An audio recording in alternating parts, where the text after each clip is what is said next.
আমি কালুই পূর্ব বর্ধমানের খেপিমা। এর পরের বার মাইক নিয়ে রাস্তায় বেরোলে তোর বক্সের সামনে লঙ্কা আর লেবু ঝুলিয়ে নিবি, না হলে আমার কাল বৈশাখী বেশের সামনে যখন পড়বি বাবা বলার সময়টাও পাবি না।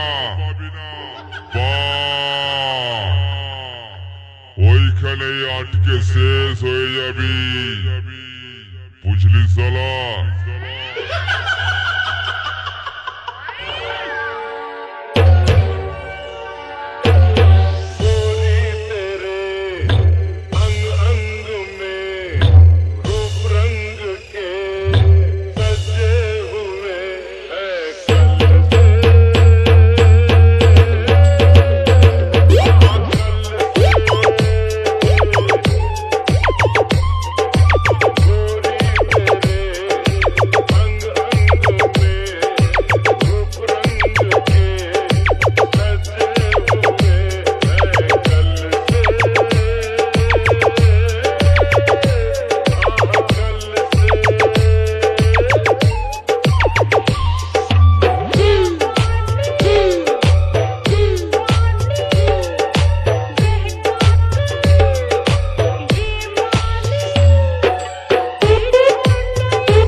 Audio mix Sudeep recording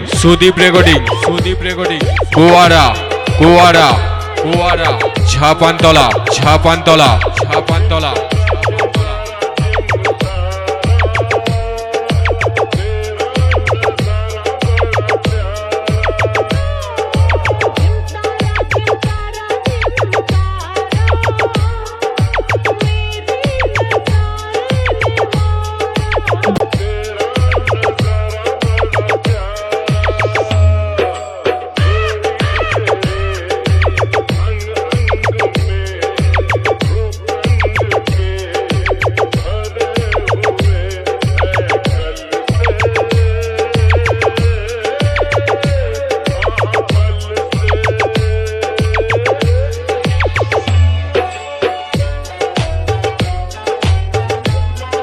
audio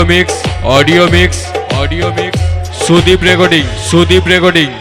recording कुआरा छापानतला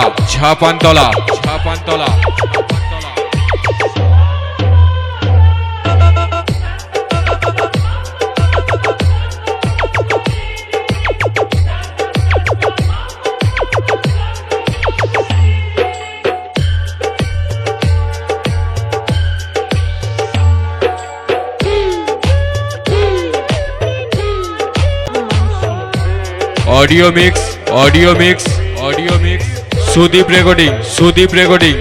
रेकॉर्डिंग कुआरा छापानतला